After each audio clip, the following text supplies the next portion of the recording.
Today, expect the unexpected. Don't go away.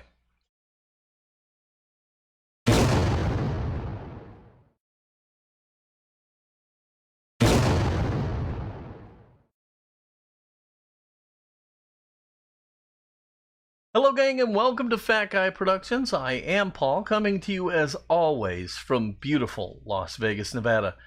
Today we are doing the Three Blind Mice Special Edition Hummer Bummer build. It will indeed be something unexpected and a lot of fun, so let's get cracking. I dug through my stash, but I didn't like any of the Hummers I had on hand.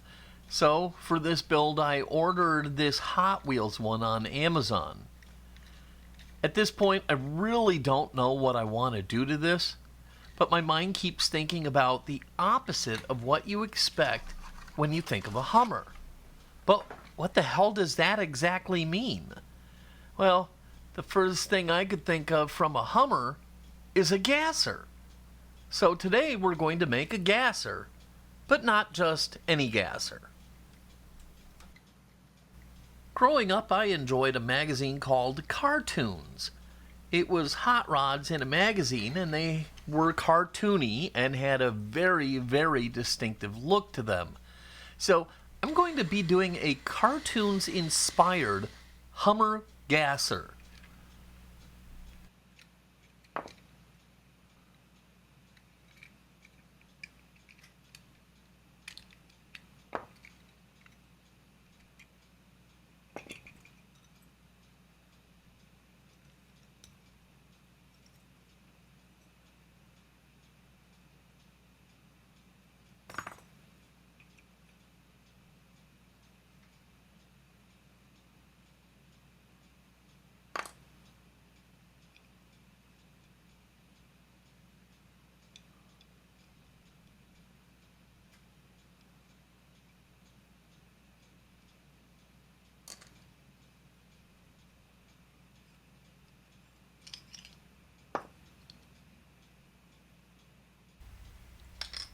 So I finished drilling the car apart, and yes, I did remember to drill and tap the posts.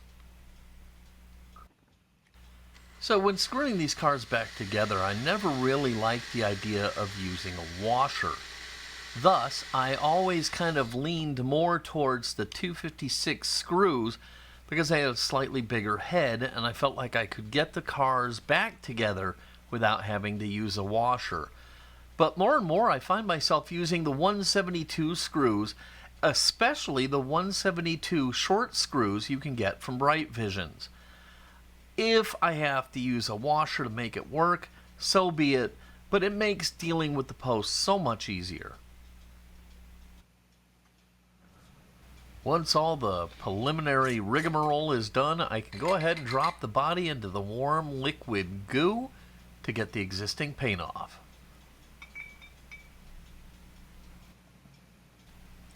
I plan to leave this one overnight, really more to give myself some extra time to think about this build and to figure things out, and also, of course, to make sure the goo has plenty of time to do its thing.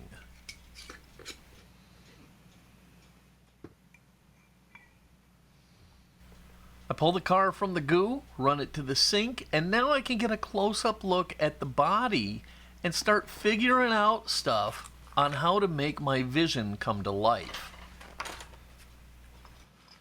And once again, we can see that the warm liquid goo phase did a great job.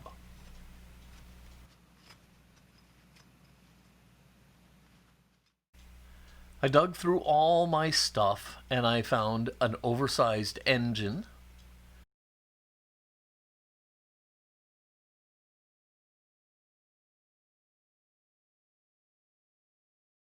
some ridiculously large rear tires, and some insanely small front ones, which were all common elements to be found in most cartoon drawings. I was really happy with the parts, so now I just needed to figure it all out.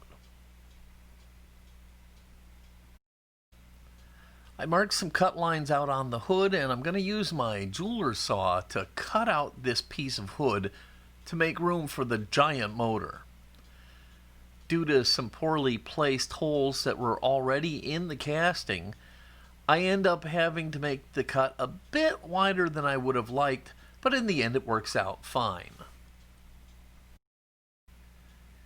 I'm really fortunate that this didn't come back to bite me in the posterior, but I really never even thought about the fact that I was cutting out the front post while cutting this hood.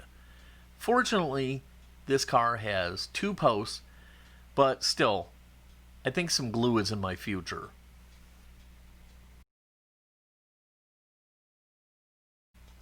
Once the hood is cut, I can go ahead and dress up the opening with a file to make sure that the engine fits right and that everything is square.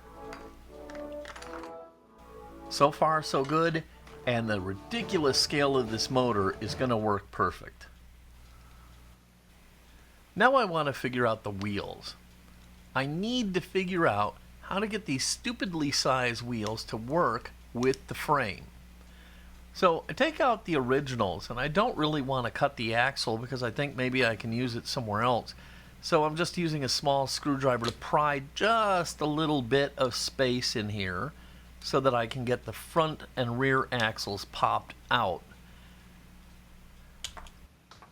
I'm actually very pleased to find out that after getting the stock tires off, the massive rear wheels will fit perfectly. And for the front, all I really needed to do was a simple axle tube and glue it to the bottom of the base, and I have a perfect gasser stance. With all of the gasser components working out really well, I can turn my attention to something I really failed to think about, and that is the final look.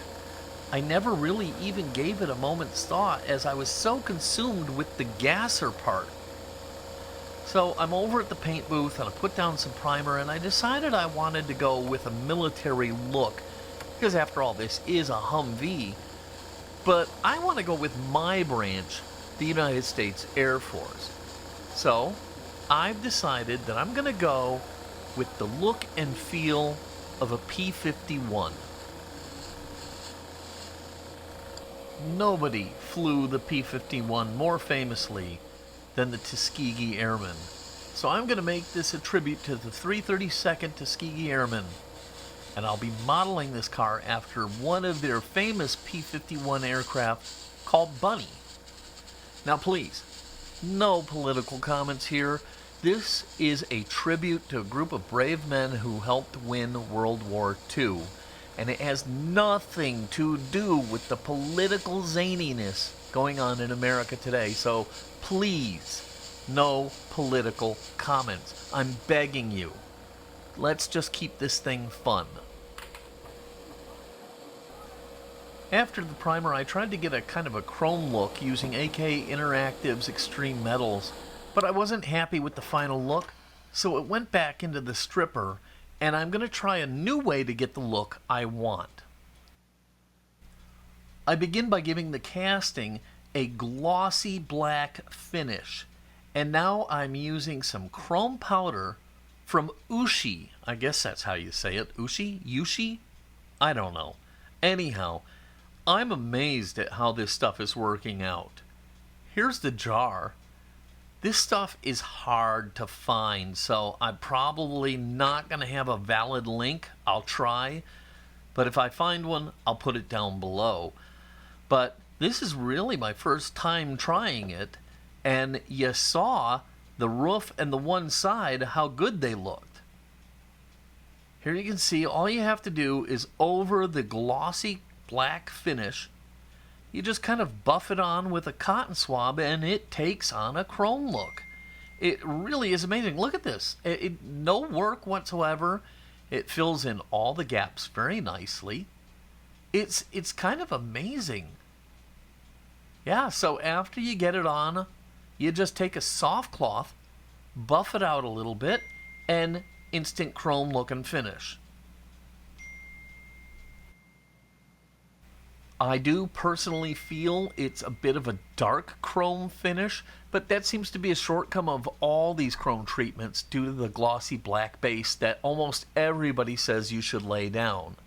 I think some experiments are in order with other base colors, but that'll have to be for another day.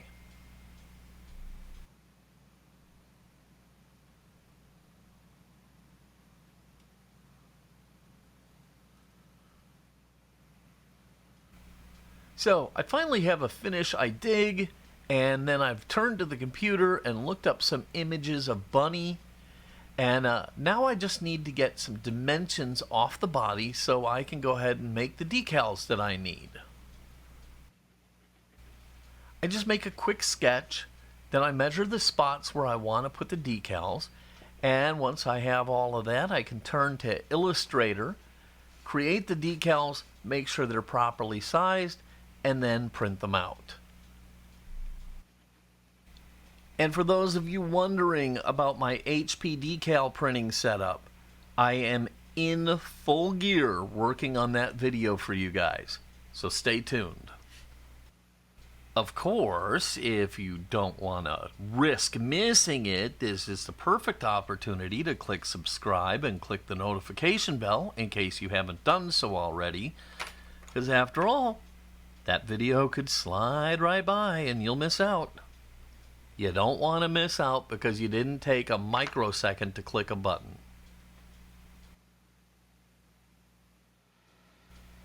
So for this build, I'm actually applying the decals in 2 layers, simply for a registration issue. It's far too big of a topic for this video, but I will go into depth in it in the upcoming tutorial on decals with the HP printer. Suffice it to say, I'm putting down 2 layers, the base layer of white and then the second color layer, and I'll explain that in the advanced video on decaling. Anyhow, let's get back to the build and some of my lingering doubts about how all of this is going to work out. I'm still not convinced this is going to be something I can pull off of here, because this body has so many deep, detailed lines that these decals are going to have to work some miracles to fit and snug down to the body. Now, I have some of the absolute hottest, best decal setting solution in Walther's Solvaset, but man, I don't even know if that's going to be enough. So we're just going to go with it, and we're going to put the decals down, use the Solvaset, and see what we get and make a decision at that point. And while we're doing this, my fingers and toes are crossed. Well, I have to say it, that Solvaset is one hell of a product, because this actually worked out and it really is looking great. So we're getting close to being able to put this sucker together and see what we have. I had to make a few simple adjustments to the interior. And as I mentioned earlier, I'm going to have to glue the front down because I have no front post left. But hopefully everything will work out. We won't have an 11th hour meltdown. Honestly, getting this build done in time was a big challenge for me. As you all should know by now, I am really deep into working on my American LaFrance fire engine model build. So, you know, I've got my hands full, but it looks like this is all going to come together and we're going to make it for the deadline, and that definitely puts a smile on my face. I get everything lined up, and then I glue the motor into the body, and then I can turn to gluing in some gasser headers to the base that I salvaged from an M2 I had. Now these headers are gonna work out, and it's gonna look great. I do wish I had slightly bigger and more exaggerated headers. I tried to do a couple 3D prints of headers that really epic fails. So I just had to kind of live with what I had, but I really would have preferred something a little more exaggerated here.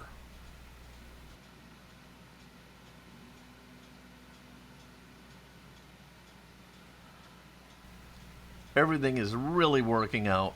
I'm totally feeling it, and so now it's just a simple task to put everything back together. a little bit of glue on the front, and a small button head screw in the back, and I can call this one done.